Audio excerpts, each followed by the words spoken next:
GST 2.0 அமலுக்கு வருவதால பார்த்தீங்கன்னா, பொருட்கள் விலையும் குறைகிறது. அதிக விலை வசூலிக்கப்பட்டால் மக்கள் புகாரும் அளிக்கலாம் என்று அறிவிக்கப்பட்டிருக்காங்க. இந்தியர்களின் சேமிப்பு வீதம் தொடர்ந்து குறைந்து கடன் சுமை அதிகரித்து வருவதாக புள்ளி விவரங்கள் தெரிவிச்சிருக்காங்க. எனவே பார்த்தீங்கன்னா, இதனை சமநிலைப்படுத்தும் நோக்கத்துல மத்திய அரசு இந்த ஆண்டு பட்ஜெட்ல 12 லட்சம் வரையிலான வருமான வரி தள்ளுபடியை அறிவிச்சிருக்கு. அதன்படி பார்த்தீங்கன்னா, தொடர்ச்சியாக தற்போது ஜிஎஸ்டி வரியிலும் பெரிய சீர்திருத்தம் மேற்கொள்ளப்பட்டிருக்கு. அதன்படி ஏற்கனவே உள்ள 5, 12, 18, 28 என்ற 4 வரி விகிதங்கள் மாற்றப்பட்டு இப்போது 5 மற்றும் 18 என்ற 2 வரி விகிதங்களாக எளிமைப்படுத்தப்பட்டிருக்கு. அதனால பார்த்தீங்கன்னா, 12% இருந்த 99% பொருட்கள் 5% வரிக்கும், 28% உள்ள 90% பொருட்கள் 18%த்திற்கும் வருகிறது. இந்த புதிய விகிதம் இன்று 22/9/2025 இன்றிலிருந்து பார்த்தீங்கன்னா, மக்கள் பயன்படுத்தும் அத்தியாவசிய பொருட்கள், மின்சாதனங்கள், வாகனங்கள் உள்ளிட்ட பல பொருட்களின் விலையும் குறைகிறது. 18% இருந்த ரெடிமேட் பரோட்டா 5%த்தில் இருந்த சப்பாத்திக்கும் வரி முழுமையாக நீக்கப்பட்டிருக்கு. அதனால பார்த்தீங்கன்னா, அதன் விலை ஒன்றுக்கு 50 பைசா முதல் ரூ. 5 வரை குறைகிறது. சாக்லேட்டுகள், பாஸ்தா, ரெடிமேட் நூடுல்ஸ் ஆகியவை 5%த்திற்கு வந்துள்ளதால் அதன் விலையும் கணிசமாக குறைகிறது.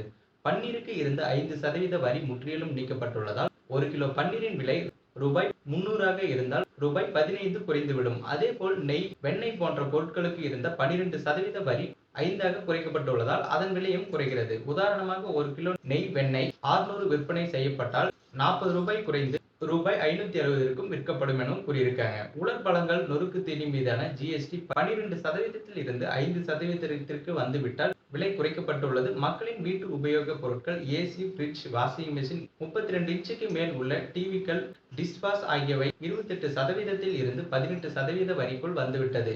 இதனால பார்த்தீங்கன்னா, இந்த பொருட்களின் சராசரி விலையில் இருந்து 10% குறைகிறது. உதாரணமாக பார்த்தீங்கன்னா, 40,000த்திற்கு விற்ற ஏசி இப்போது 4,000 குறைந்து 36,000ஆக இருக்கும். ஆடம்பர கார்களை தவிர 1200 சிசிக்கும் குறைவாக உள்ள கார்கள் அனைத்தும் விலை குறைக்கப்பட்டு உள்ளது.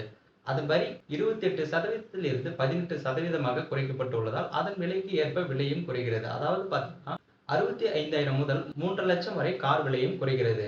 350 சிசிக்கு உட்பட்ட மோட்டார் சைக்கிளின் வரி 28ல் இருந்து 18ஆகவும் குறைகிறது. அதனால பார்த்தீங்கன்னா, அதன் விலையும் 10,000த்தில் இருந்து 35,000 வரை குறைக்கப்பட்டிருக்கு.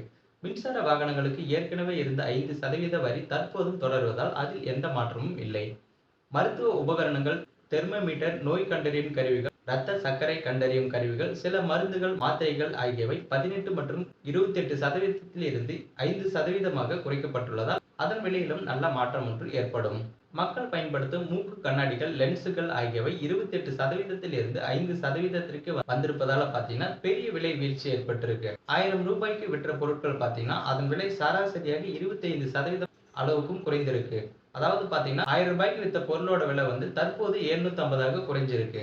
மாணவர்கள் பயன்படுத்தும் பென்சில், ரப்பர், மேக்புக் ஆகியவை பூஜ்ஜிய வரிக்கு வந்துவிட்டதால அதன் விலையும் குறைகிறது. இது தவிர சோப்புகள், டூத் பேஸ்ட், ஷாம்புகள், தலைக்கு தேய்க்கும் எண்ணெய்கள் 18%த்தில் இருந்து 5%மாக மாறியிருப்பதால குறைந்தது ரூ. 6.50 ரூபாயிலிருந்து ரூபாய் 40 வரை விலையும் குறைந்திருக்கு. சராசரியாக 10% வரை பொருட்களுக்கு ஏற்ற விலை குறைப்பு செய்யப்பட்டிருக்கு. துணிமணிகள் ஏற்கனவே இருக்கும் 5% வரியில் மாற்றம் இல்லை என்றாலும் 2,500க்கு மேல் ஆடைகள் 12%மாக உயர்ந்திருக்கிறது. அதேபோல குல்த் மெத்தைகள் போன்றவையும் வரி உயர்ந்து உள்ளதால் அதன் விலைகளும் அதிகரிச்சிருக்கு. வீட்டு உபயோகத்திற்கு பெரிதும் தேவையான சமையல் மற்றும் சாப்பாடு பாத்திரங்கள், பானைகள், குக்கர், தட்டுகள், கரண்டிகள், வாணலி, தவா அடுப்பு, கிண்ணங்கள், கண்ணாடிகள், கத்தி, மேசை, கரண்டி, ஸ்பூன் வகைகள் ஆகியவற்றில் பெரும்பாலும் 12, 18%த்தில் இருந்து 5%த்திற்கு வந்துவிட்டதால் விலையும் குறைஞ்சிருக்கு.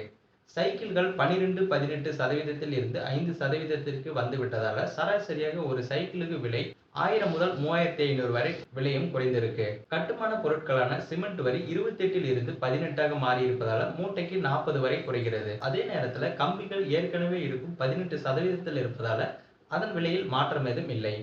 சிகரெட், புகையிலை ஆகியவற்றின் வரி 28%த்தில் இருந்து 40%மாக ஆகிவிட்டதால அதன் விலை ரொம்பவே அதிகரிக்கும். இந்த விலை குறைப்பை கண்காணிக்க மத்திய அரசு நடவடிக்கைகள் எடுக்கப்பட்டுள்ளது. பொருட்களின் விலை குறையாமல் அதிக விலை வசூலிக்கப்பட்டால் மக்கள் நேரடியாக புகார் அளிக்க நுகர்வோர் புகார் ஒருங்கிணைந்த இணையதளம், அதாவது பார்த்தீங்கன்னா கஸ்டமர் ஹெல்ப்லைன், ஸ்கிரீன்ல தெரியுற இந்த வெப்சைட்ல போய் புகார் கொடுக்கலாம்னு சொல்லியிருக்காங்க. மற்றும் தேசிய நுகர்வோர் உதவி எண் 1800 11 4000 மற்றும் 1915 ஆகியவற்றில் சிறப்பு பிரிவு திறக்கப்பட்டுள்ளதால செல்போனிலிருந்து 14404 என்ற எண்ணுக்கும் குறுஞ்செய்தி அனுப்பலாம் எனவும் அறிவிக்கப்பட்டிருக்காங்க.